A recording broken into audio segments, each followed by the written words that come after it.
Hola a todos, mi nombre es Gerardo Ferretis de León y soy educador.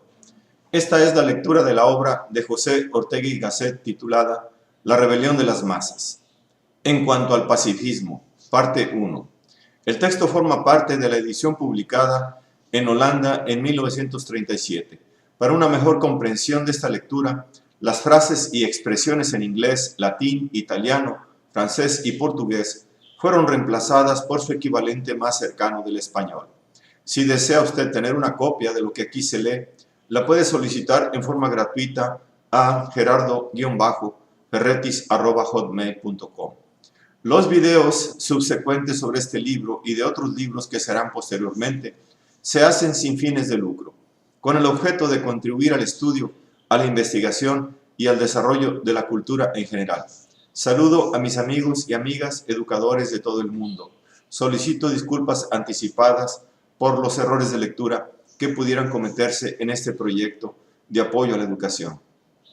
Espero sinceramente que les sea de utilidad.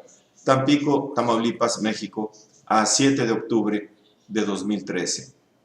Comienza La rebelión de las masas, de José Ortega y Gasset, en cuanto al pacifismo, parte 1.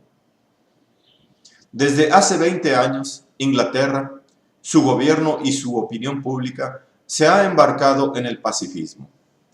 Cometemos el error de designar con este único nombre actitudes muy diferentes, tan diferentes que en la práctica resultan con frecuencia antagónicas. Hay, en efecto, muchas formas de pacifismo. Lo único que entre ellas existe de común es una cosa muy vaga: la creencia en que la guerra es un mal y la aspiración a eliminarla como medio de trato entre los hombres. Pero los pacifistas comienzan a discrepar en cuanto dan el paso inmediato y se preguntan hasta qué punto es en absoluto posible la desaparición de las guerras. En fin, la divergencia se hace superlativa cuando se ponen a pensar en los medios que exige una instauración de la paz sobre este pugnacísimo globo terráqueo. ¿Acaso fuera mucho más útil de lo que se sospecha un estudio completo sobre las diversas formas del pacifismo? De él emergería no poca claridad, pero es evidente que no me corresponde ahora ni aquí hacer un estudio en el cual quedaría definido con cierta precisión el peculiar pacifismo en que Inglaterra, su gobierno y su opinión pública se embarcó hace 20 años. Mas, por otra parte, la realidad actual nos facilita desgraciadamente el asunto. Es un hecho demasiado notorio que ese pacifismo inglés ha fracasado, lo cual significa que ese pacifismo fue un error. El fracaso ha sido tan grande, tan rotundo, que alguien tendría derecho a revisar radicalmente la cuestión y a preguntarse si no es un error todo pacifismo. Pero yo prefiero ahora adaptarme cuanto pueda al punto de vista inglés, y voy a suponer que su aspiración a la paz del mundo era una excelente aspiración. Mas ello subraya tanto más cuanto ha habido de error en el resto, a saber, en la apreciación de las posibilidades de paz que el mundo actual ofrecía y en la determinación de la conducta que ha de seguir quien pretenda ser de verdad pacifista. Al decir esto, no sugiero nada que pueda llevar al desánimo. Todo lo contrario. ¿Por qué desanimarse? Tal vez las dos únicas a que el hombre no tiene derecho son la petulancia y su opuesto, el desánimo. No hay nunca razón suficiente ni para lo uno ni para lo otro. Baste advertir el extraño misterio de la condición humana consistente en que una situación tan negativa y de derrota como es haber cometido un error se convierte mágicamente en una nueva victoria para el hombre sin más que haberlo reconocido. El reconocimiento de un error es por sí mismo una nueva verdad y como una luz que dentro de éste se enciende. Contra lo que creen los plañideros, todo error es una finca que acrece nuestro haber. En vez de llorar sobre él, conviene apresurarse a explotarlo. Para ello es preciso que nos resolvamos a estudiarlo a fondo, a descubrir sin piedad sus raíces y a construir enérgicamente la nueva concepción de las cosas que esto nos proporciona. Yo supongo que los ingleses se disponen ya, serenamente, pero decididamente, a rectificar el enorme error que durante 20 años ha sido su peculiar pacifismo y a sustituirlo por otro pacifismo más perspicaz y más eficiente. Como casi siempre acontece, el defecto mayor del pacifismo inglés y en general de los que se presentan como titulares del pacifismo ha sido subestimar al enemigo. Esta subestima les inspiró un diagnóstico falso. El pacifista ve en la guerra un daño, un crimen o un vicio, pero olvida que, antes que eso y por encima de eso, la guerra es un enorme esfuerzo que hacen los hombres para resolver ciertos conflictos. La guerra no es instinto, sino un invento. Los animales la desconocen y es de pura intuición humana, como la ciencia o la administración. Ella llevó a uno de los mayores descubrimientos, base de toda civilización, al descubrimiento de la disciplina. Todas las demás formas de disciplina proceden de la primigenia que fue la disciplina militar. El pacifismo está perdido y se convierte en nula beatería si no tiene presente que la guerra es una genial y formidable técnica de vida y para la vida. Como toda forma histórica, tiene la guerra dos aspectos, el de la hora de su invención y el de la hora de su superación. En la hora de su invención significó un progreso incalculable. Hoy, cuando se aspira a superarla, vemos de ella solo la sucia espalda, su horror, su tosquedad, su insuficiencia. Del mismo modo, solemos, sin más reflexión, maldecir de la esclavitud, no advirtiendo el maravilloso adelanto que representó cuando fue inventada. Porque antes lo que se hacía era matar a todos los vencidos. Fue un genio bienhechor de la humanidad el primero que ideó, en vez de matar a los prisioneros, conservarles la vida y aprovechar su labor. Augusto Comte, que tenía un gran sentido humano, es decir, histórico, vio ya de este modo la institución de la esclavitud, liberándose de las tonterías que sobre ella dice Rousseau. Y a nosotros nos corresponde generalizar su advertencia, aprendiendo a mirar todas las cosas humanas bajo esa doble perspectiva, a saber, el aspecto que tienen al llegar y el aspecto que tienen al irse. Los romanos, muy finamente, encargaron a dos divinidades de consagrar esos dos instantes, Adeonea y Aveonea, la diosa del llegar y la diosa del irse. Por desconocer todo esto, que es elemental, el pacifismo se ha hecho su tarea demasiado fácil. Pensó que para eliminar la guerra bastaba con no hacerla, o, a lo sumo, con trabajar en que no se hiciese. Como veía en ella solo una excrescencia superflua y morbosa aparecida en el trato humano, creyó que bastaba con extirparla y que no era necesario sustituirla. Pero el enorme esfuerzo que es la guerra solo puede evitarse si se entiende por paz, un esfuerzo todavía mayor, un sistema de esfuerzos complicadísimos y que en parte requieren la aventurosa intervención del genio. Lo otro es un puro error. Lo otro es interpretar la paz como el simple hueco que la guerra dejaría si desapareciese. Por lo tanto, ignorar que si la guerra es una cosa que se hace, también la paz es una cosa que hay que hacer, que hay que fabricar, poniendo a la faena todas las potencias humanas. La paz no está ahí, sencillamente, presta sin más para que el hombre la goce. La paz no es un fruto espontáneo de ningún árbol. Nada importante es regalado al hombre. Antes bien, tiene él que hacérselo para construirlo. Por eso, el título más claro de nuestra especie es ser Homo faber. Si se atiende a todo esto, no parecerá sorprendente la creencia en que ha estado Inglaterra, de que lo más que podía hacer en pro de la paz era desarmar, un hacer que se asemeja tanto a un puro omitir. Esa creencia resulta incomprensible si no se advierte el error de diagnóstico que le sirve de base, a saber, la idea de que la guerra precede simplemente de las pasiones de los hombres y que si se reprime el apasionamiento, el belicismo quedará asfixiado. Para ver con claridad la cuestión, hagamos lo que hacía Lord Kelvin para resolver sus problemas de física. Construyámonos un modelo imaginario. Imaginemos, en efecto, que en cierto momento todos los hombres renunciasen a la guerra, como Inglaterra, por su parte, ha intentado hacer. ¿Se cree que basta eso? Más aún, que con ello se había dado el más breve paso eficiente en el sentido de la paz.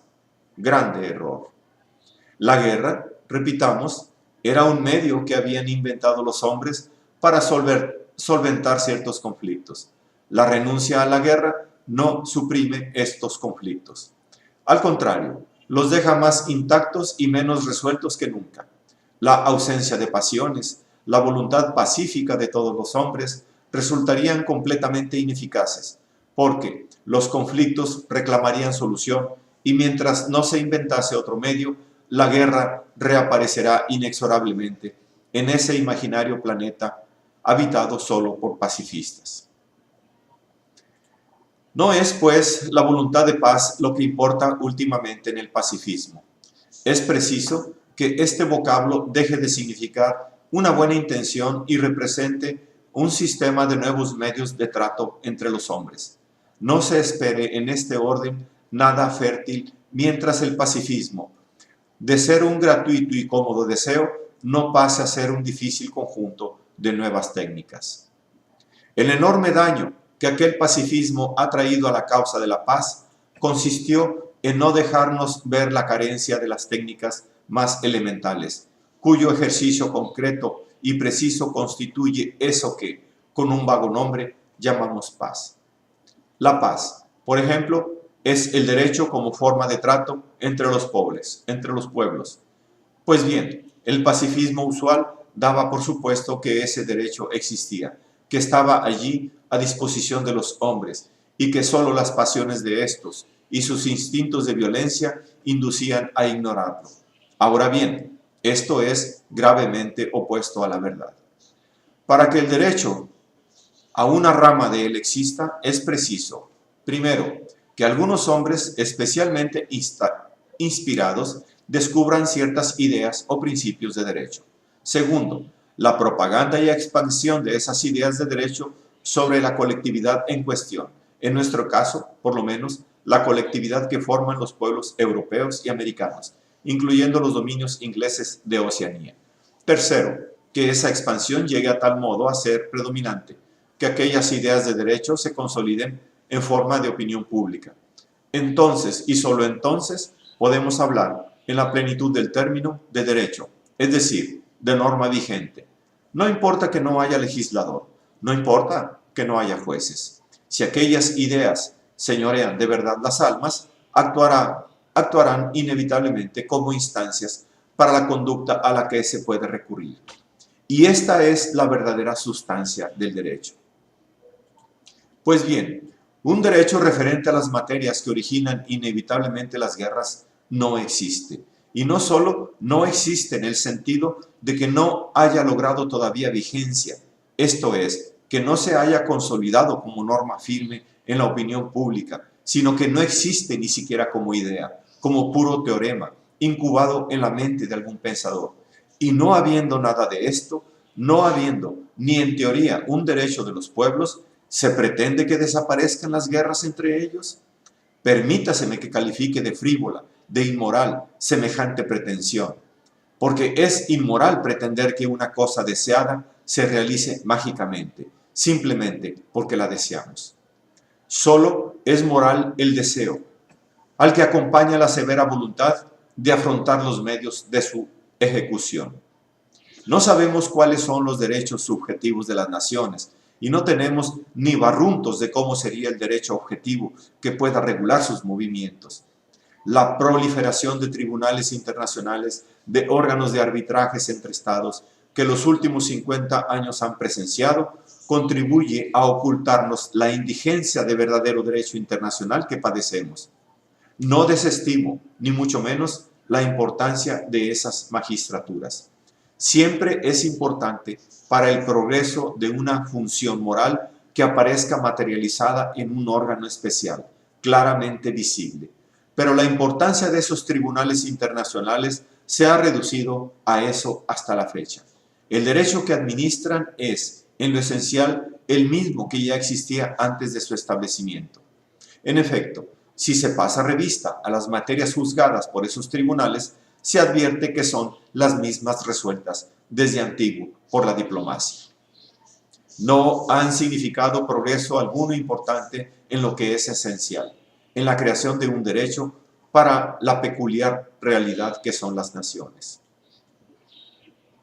No era lícito esperar mayor fertilidad en este orden, de una etapa que se inició con el Tratado de Versalles y con la institución de la Sociedad de las Naciones, para referirnos solo a las dos más grandes y recientes cadáveres. Me repugna atraer la atención del lector sobre cosas fallidas, maltrechas o en ruinas, pero es indispensable para contribuir un poco a despertar el interés hacia nuevas grandes empresas, hacia nuevas tareas constructivas y salutíferas. Es preciso que no vuelva a cometerse un error como fue la creación de la Sociedad de las Naciones. Se entiende lo que concretamente fue y significó esta institución en la hora de su nacimiento. No fue un error cualquiera, como los habituales en la difícil faena que es la política. Fue un error que reclama el atributo de profundo. Fue un profundo error histórico. El espíritu que impulsó hacia aquella creación, el sistema de ideas filosóficas, históricas, sociológicas y jurídicas de que emanaron su proyecto y su figura, estaba ya históricamente muerto en aquella fecha. Pertenecía al pasado y, lejos de anticipar el futuro, era ya arcaico. Y no se diga que es cosa fácil proclamar esto ahora. Hubo hombres en Europa que ya entonces denunciaron su inevitable fracaso. Una vez más aconteció lo que es casi normal en la historia, a saber, que fue predicho. Pero una vez más también los políticos no hicieron caso de esos hombres. Elude precisar a qué gremio pertenecían los profetas. Baste decir que en la fauna humana representan la especie más opuesta al político. Siempre será este quien deba gobernar y no el profeta. Pero importa mucho a los destinos humanos que el político oiga siempre lo que el profeta grita o insinúa. Todas las grandes épocas de la historia han nacido de la sutil colaboración entre estos dos tipos de hombre. Y tal vez una de las causas profundas del actual desconcierto sea que desde hace 2 generaciones los políticos se han declarado independientes y han cancelado esa colaboración. Merced a ello se ha producido el vergonzoso fenómeno de que, a estas alturas de la historia y de la civilización, navegue el mundo más a la deriva que nunca, entregado a una ciega mecánica. Cada vez es menos posible una sana política sin larga anticipación histórica, sin profecía. ¿Acaso las catástrofes presentes abran de nuevo los ojos a los políticos para el hecho evidente de que hay hombres los cuales, por los temas en que habitualmente se ocupan, o por poseer almas sensibles como finos registradores sísmicos, reciben antes que los demás la visita del porvenir? La Sociedad de las Naciones fue un gigantesco aparato jurídico creado para un derecho inexistente. Su vacío de justicia se llenó fraudulentamente con la sempiterna diplomacia, que al disfrazarse de derecho contribuyó a la universal desmoralización. Formúlese el lector cualquiera de los grandes conflictos que hay hoy planteados entre las naciones y dígase a sí mismo si encuentra en su mente una posible norma jurídica que permita, siquiera teóricamente, resolverlos. ¿Cuáles son? Por ejemplo, los derechos de un pueblo que ayer tenía 20 millones de hombres y hoy tiene 40 u 80. ¿Quién tiene derecho al espacio deshabitado del mundo? Estos ejemplos, los más toscos y elementales que pueden aportarse, ponen bien a la vista el carácter ilusorio de todo pacifismo que no empiece por ser una nueva técnica jurídica. Sin duda, el derecho de que aquí se postula es una invención muy difícil. Si fuese fácil, existiría hace mucho tiempo. Es difícil, exactamente tan difícil como la paz, con la cual coincide. Pero una época que ha asistido al invento de las geometrías no euclidianas, de una física de 4 dimensiones y de una mecánica de lo discontinuo, puede, sin espanto, mirar ante sí aquella empresa y resolverse a acometerla. En cierto modo, el problema del nuevo derecho internacional pertenece al mismo estilo que esos recientes progresos doctrinales. También aquí se trataría de liberar una actividad humana, el derecho, de cierta radical limitación que ha padecido siempre. El derecho, en efecto, es estático y no en balde su órgano principal se llama Estado. El hombre no ha logrado todavía elaborar una forma de justicia que no esté circunscrita en la cláusula rebus sic stantibus, pero en el caso que las cosas humanas no son res estantes, sino todo lo contrario, cosas históricas, es decir, puro movimiento, mutación perpetua. El derecho tradicional es solo reglamento para una realidad paralítica. Y como la realidad histórica cambia periódicamente de modo radical, choca sin remedio con la estabilidad del derecho, que se convierte en una camisa de fuerza.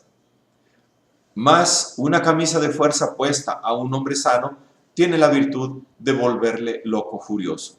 De aquí, decía yo recientemente, ese extraño aspecto patológico que tiene la historia y que la hace aparecer como una lucha sempiterna entre los paralíticos y los epilépticos. Dentro del pueblo se producen las revoluciones y entre los pueblos estallan las guerras. El bien que pretende ser el derecho se convierte en un mal, como nos enseña ya la Biblia. ¿Por qué habéis tomado el derecho en hiel y el fruto de la justicia en ajenjo? Oseas 6:12. En el derecho internacional, esta incongruencia entre la estabilidad de la justicia y la movilidad de la realidad que el pacifista quiere someter a aquella, llega a su máxima potencia. Considerada en lo que el derecho importa, la historia es, ante todo, el cambio en el reparto del poder sobre la tierra. Y mientras no existan principios de justicia que, siquiera en teoría, regulen satisfactoriamente esos cambios del poderío, todo pacifismo es pena de amor perdida. Porque si la realidad histórica es eso ante todo, parecerá evidente que la injuria máxima sea el statu quo. No extrañe, pues, el fracaso de la sociedad de las naciones, gigantesco aparato construido para administrar el statu quo. El hombre necesita un derecho dinámico, un derecho plástico y en movimiento, capaz de acompañar a la historia en su metamorfosis. La demanda no es exorbitante ni utópica, ni siquiera nueva. Desde hace más de 70 años, el derecho, tanto civil como político, evoluciona en ese sentido. Por ejemplo, casi todas las constituciones contemporáneas procuran ser abiertas.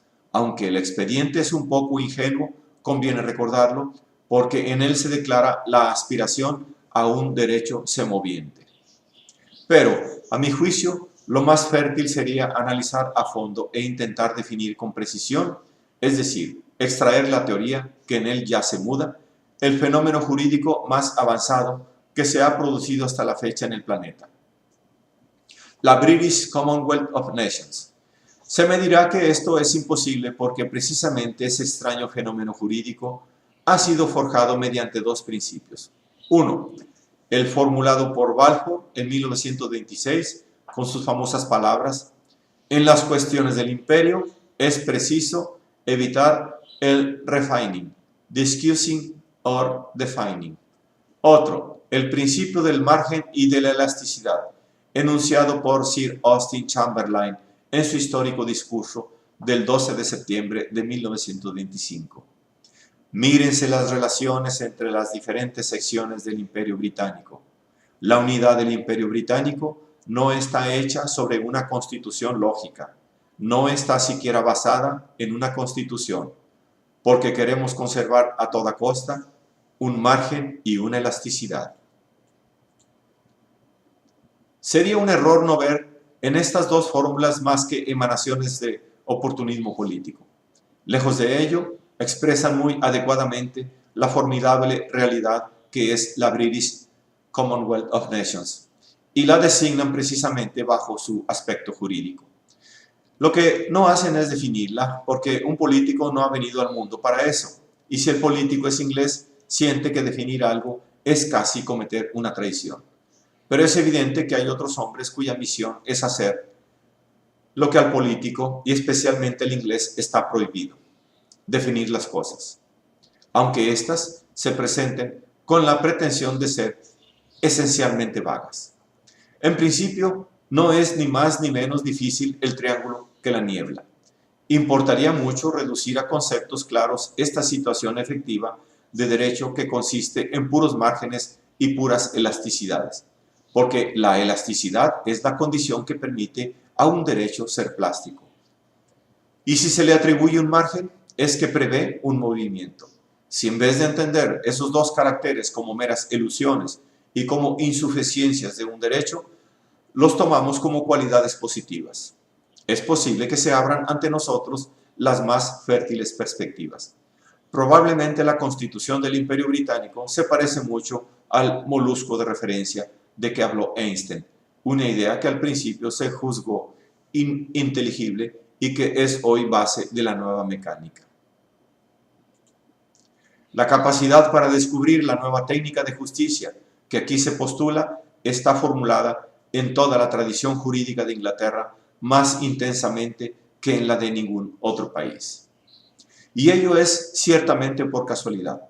La manera inglesa de ver el derecho no es sino un caso particular del estilo general que caracteriza el pensamiento británico, en el cual adquiere su expresión más extrema y depurada lo que acaso es el destino intelectual de Occidente, a saber, interpretar todo lo inerte y material como puro dinamismo, sustituir lo que no parece ser sino cosa yacente, quieta y fija, por fuerzas, movimientos y funciones. Inglaterra ha sido, en todos los órdenes de la vida, newtoniana, pero no creo necesario detenerme en este punto. Supongo que 100 veces se habrá hecho constar y habrá sido demostrado con suficiente detalle. Permítaseme solo que, como empedernido lector, manifieste mi deseo de leer un libro cuyo tema sea este: el newtoniano inglés fuera de la física, por lo tanto, en todos los demás órdenes de la vida. Si resume ahora mi razonamiento, parecerá, creo yo, constituido por una línea sencilla y clara. Está bien que el hombre pacífico se ocupe directamente en evitar esta o aquella guerra, pero el pacifismo no consiste en eso, sino en construir la otra forma de convivencia humana, que es la paz.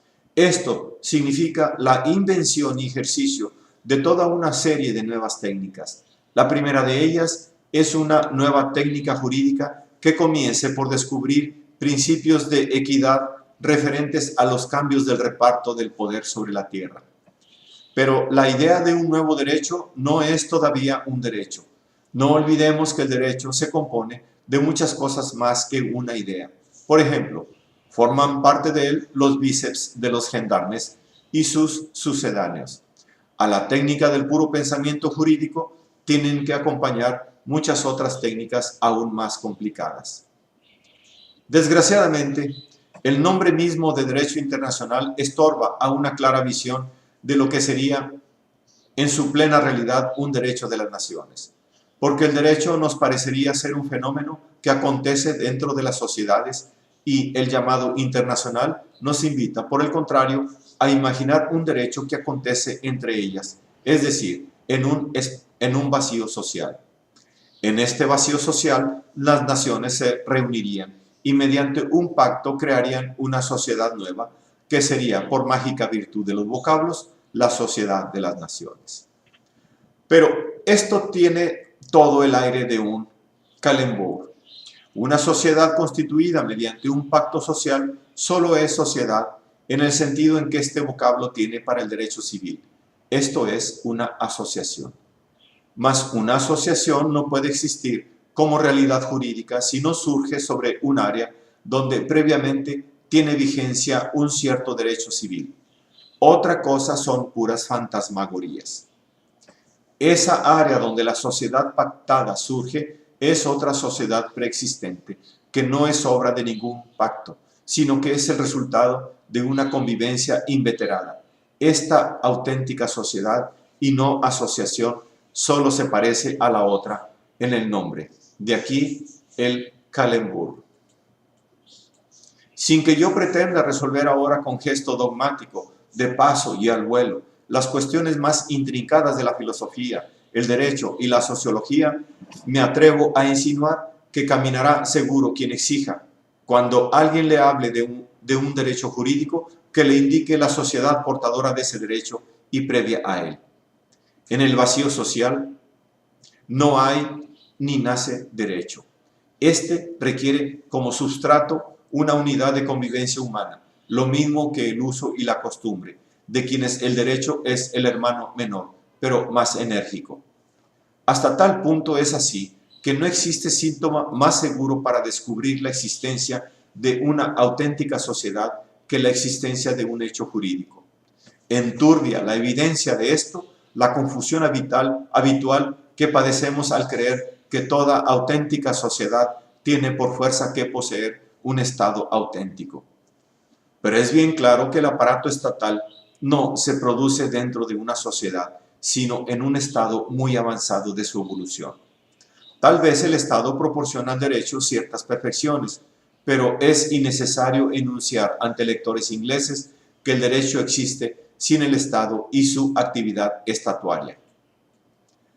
Cuando hablamos de las naciones tendemos a representárnoslas como sociedades separadas y cerradas hacia adentro de sí mismas. Pero esto es una abstracción que deja fuera lo más importante de la realidad. Sin duda, la convivencia o trato de los ingleses entre sí es mucho más intensa que, por ejemplo, la convivencia entre los hombres de Inglaterra y los hombres de Alemania o de Francia. Mas es evidente que existe una convivencia general de los europeos entre sí y por lo tanto que Europa es una sociedad vieja de muchos siglos y que tiene una historia propia como pueda tenerla cada nación particular. Esta sociedad general europea posee un grado o índice de socialización menos elevado que el que han logrado desde el siglo XVI, las sociedades particulares llamadas naciones europeas. Dígase, pues, que Europa es una sociedad más tenue que Inglaterra o que Francia, pero no se desconozca su efectivo carácter de sociedad. La cosa importa superlativamente porque las únicas posibilidades de paz que existen dependen de que exista o no efectivamente una sociedad europea. Si Europa es solo una pluralidad de naciones, pueden los pacíficos despedirse radicalmente de sus esperanzas. Entre sociedades independientes no puede existir verdadera paz. Lo que solemos llamar así no es más que un estado de guerra mínima o latente.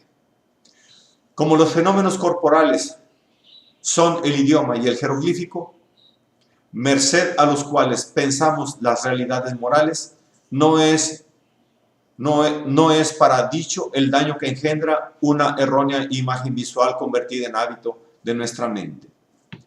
Por esta razón, censure esa figura de Europa en que ésta aparece constituida por una muchedumbre de esferas, las naciones, que solo mantienen algunos contactos externos.